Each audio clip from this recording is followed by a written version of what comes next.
A very sickly and weak Donald Trump wants to play G.I. Joe yet again, forcing the United States on the brink of yet another war, this time with Venezuela. The video I showed at the outset is Venezuela's dictator Nicolas Maduro trying to show military strength in response to the United States sending 7 warships, a nuclear submarine, and a P-8 Poseidon reconnaissance aircraft right off the shores of Venezuela. You have MAGA Republican Congress member Carlos Jimenez of Florida, who threw his own people under the bus, many of whom have been deported back to Venezuela or to other areas, who were otherwise given legal status in the United States. He now posts, "Our prayers are with the courageous men and women of our armed forces as they approach the coasts of Venezuela." As noted, 7 American warships, 1 nuclear submarine, 1 reconnaissance aircraft. On the other hand, Venezuela, led by the dictator Nicolas Maduro, says he's mobilizing 4.5 million militiamen and deploying 15,000 troops to Venezuela's border with Colombia and throughout Venezuela as well. Maduro also says that he's sending various drones and warships to patrol the coastline there. So you take a look at what Donald Trump looks like. We reported how Donald Trump did not make any public appearances since Wednesday. He purportedly went golfing yesterday, but you take a look at him here, he looked very sickly and frail. He normally speaks to the press. It's unclear if he had a bandage on his hand. There was definitely some makeup on there. As you know, Donald Trump has this severe discoloration on his hands. His ankles are swollen. The chief propagandist of the White House, Caroline Leavitt, says that it's just because he shakes a lot of hands and that it's nothing serious at all, though many speculate it could be very serious cardiovascular and/or liver and/or kidney issues. So you have Donald Trump purportedly golfing, but I guess to show that he's not sickly, he posts these QAnon memes throughout the night into the morning. He's posting QAnon memes like this, an actual post by Donald Trump. "The world will soon understand nothing can stop what is coming." And it is an AI image of himself with the Q plus on his hands. Take a look at his left hand if you're looking at the screen on your right. That's QAnon. That's a death cult, which says that Donald Trump seizes dictatorial power and conducts public executions of the deep state in Washington, D.C. Literally, he's posting QAnon death cult memes. He's posting weird AI images of himself wearing SWAT team uniforms, weird images of himself with the American flag on his face, disgracing our flag and saying, "I won big in 2020, the election that he lost." Folks, there is nothing normal about this. Oh, by the way, this photo of Queen Elizabeth surfaced before her death. If you zoom in on her hands right there, it's the same discoloration. Though many people say that, when you get older, that's something that you see, but Donald Trump tries to claim that it's just because he shakes a lot of hands. What else has Donald Trump been posting? Well, he's bragging that the Trump regime canceled $4.9 billion in what he calls American last foreign aid using pocket rescission. In other words, food, medicine, America's soft power to the rest of the world has been now essentially totally eliminated by Donald Trump. USAID effectively gone. USAID, in addition to the fact that it was doing good work, really good work, keeping people alive, trying to stop HIV transmission to kids in Africa, giving food to starving populations to live, medication around the world, humanitarian aid, things that were really important. America's soft power is once our biggest strength. But also right now with USAID gone, it's just also the cruelty of how many people have died. When history is written, I think the number will be tens of millions of people starved to death, died, contracted AIDS because of Trump regime precipitously taking away medication from them. How cruel can you be? And this guy wants a Nobel Peace Prize. You have blood on your hands. You have blood on your hands from USAID. You have blood on your hands in Ukraine. You have blood on your hands in Gaza. You have blood on your hands, and you have discoloration blotches on your hand as well, and gigantic inflamed cankles as well, and you look incredibly sickly. Do you remember when the New York Times wrote all those articles speculating that President Biden had Parkinson's when he didn't? It was article after article after article. But I just don't seem to see really anyone other than the MeidasTouch network and some independent media talking about that. Well, that's just me. By the way, here's some footage that CNN got of Marco Rubio. They did a good montage here where Marco Rubio defended USAID before he went full MAGA. Here, let's play this clip. We don't have to give foreign aid. We do so because it furthers our national interest. That's why we give foreign aid. Now, obviously, there's a component to foreign aid that's humanitarian in scope, and that's important too. I promise you it's going to be a lot harder to recruit someone to anti-Americanism, anti-American terrorism, if the United States of America was the reason why they're even alive today. Anybody who tells you that we can slash foreign aid and that will bring us to balance is lying to you. Foreign aid is less than 1% of our budget. It's just not true. Now, this story's not getting enough attention. I want to bring it to your attention as a result. Senator Tammy Duckworth posts the following. A new level of cruel. Donald Trump is illegally withholding child care grants for parents in college, forcing them into an impossible choice: drop out or take on more debt. I'm demanding an investigation. These funds that Congress already approved must be released.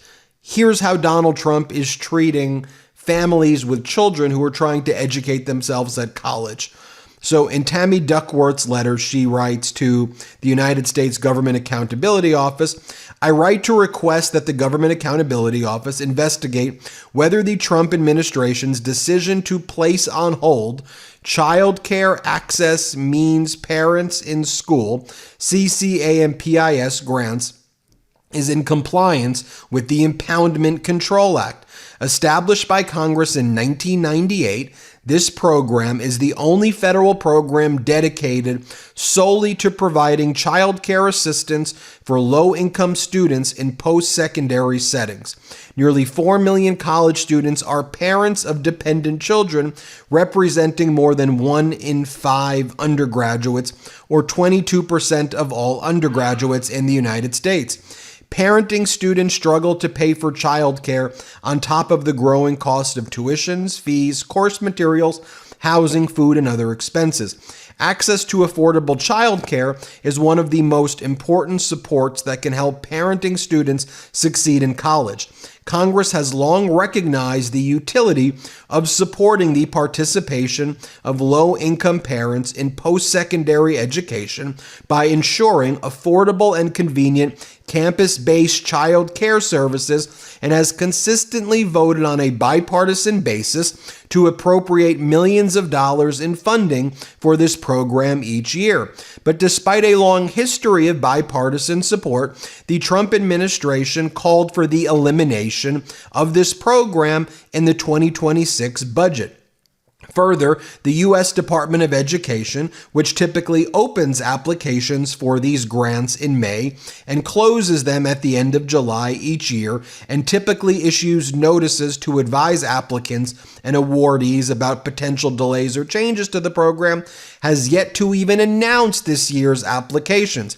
Institutions that have reached out to the Education Department for more information have been reportedly met with vague answers. With the 2025-2026 academic year quickly approaching and no clear indication regarding the state of this program, thousands of parents are now forced to make a difficult decision of whether or not to enroll in school without knowing if they will be able to afford child care services.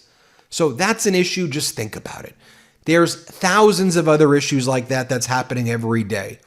I don't care what political party you're from, Republican, Democrat, Independent, Green, whatever your thing is. This is not right. Why would our government affirmatively inflict pain on low-income parents who are trying to get their undergraduate degree unless you're trying to inflict cruelty, and cruelty is the point, where you just want to help your oligarchs and cause pain and suffering with everybody else? That's what's happening right there, and that repeats itself over and over again. The Department of Education cutting free lunches, cutting programs for disabled persons, but making sure that 6 million student loan borrowers are now in default, and by way of their default, now their credit is getting screwed, and they're not going to be able to rent or buy homes, or get cars, or participate in our economy. 6 million people like that are in default now and are screwed, and that's going to trickle down to all other aspects of our economy. You go to other areas. U.S. farmers are getting screwed by Donald Trump's trade war against the world. Fertilizers can't be afforded, and farmers can't find clients because clients, like other countries, or the clients, are retaliating against the United States and saying, we're going to go to Australia, we're going to go to Brazil, we're going to go to Canada, we're not going to buy in America. So farmers are getting screwed right now. Now, and by the way, you don't believe me? MAGA Republican Congressmember Dan Bacon admits that the people of Nebraska and Iowa are currently suffering through a recession right now. Farmers are being crippled. Here, play this clip. And so what we're seeing is basically a recession economy in Nebraska and Iowa right now, and tariff wars do not help. And finally, I want to give a hat tip to my friend Mehdi Hassan and his great company Zetio. And I want to highlight his article because he says the following: why aren't Democrats capitalizing on the scandal of the summer? Peter Rothpletz writes, Trump, Israel, pedophilia, corruption. If you were to lab engineer a scandal that hurts the president and the GOP, this is exactly what you would concoct. Listen to this. On August 6th, Tom Artyom Alexandrovich, a bigwig in Israel's cybersecurity apparatus, was arrested in Las Vegas alongside 7 other men during an FBI-backed sting for allegedly trying to canoodle with an undercover agent posing as a 15-year-old child, a 15-year-old disabled child. He promptly paid his $10,000 bail and jetted home to Israel. The State Department has denied that the Trump administration intervened on Alexandrovich's behalf, but the denial appears increasingly implausible. Court records indicate Alexandrovich, who reportedly told police he thought he was chatting with an 18-year-old, was charged with luring or attempting to lure a child to engage in sexual conduct, a felony carrying some 10 years in prison upon conviction. Given the severity of the crime, the fact that he, especially as a foreign national, was released without stringent bail conditions, including GPS monitoring and travel restrictions, is highly unusual. Last week, acting U.S. Attorney for Nevada, Sigal Chattah, a far-right anti-Palestinian Trump appointee who was born in Israel, asserted on social media the individual who fled our country should have had his passport seized by state authorities. He must return immediately to face justice. Chattah further claimed to have spoken with Pam Bondi about the matter and that America's top cop was outraged. But despite the moral indignation, seemingly nothing has been done to extradite Alexandrovich. The Israeli official just skipped a scheduled court hearing this past Wednesday. The president could loudly, publicly demand that Netanyahu return Alexandrovich tomorrow, but he hasn't. Isn't that curious? If you were to lab engineer a scandal like this to hurt Trump, this is exactly what would be concocted. Just consider the buzzwords at play, but just consider the setting aside concocting. I mean, what the hell's going on there? That's where I say, too, regardless of your political party, that's wrong. And again, you want to take a look at what that United States attorney said. So just when that article says, far right, anti-Palestinian United States attorney, I think I have some posts by her right here. Let me pull it up so you can see what the types of things that she said. Here are her posts. There are 2 million terrorists in Gaza. Leary was in the homes, are part of this. It's not just those carrying rifles. The so-called uninvolved civilians are not uninvolved at all. oh, 33,000 Palestinians have been killed. Well, that's too bad. They would have had 0 Palestinians killed if they would have released the hostages on October 8th. They want to live by the sword. They can die by the sword.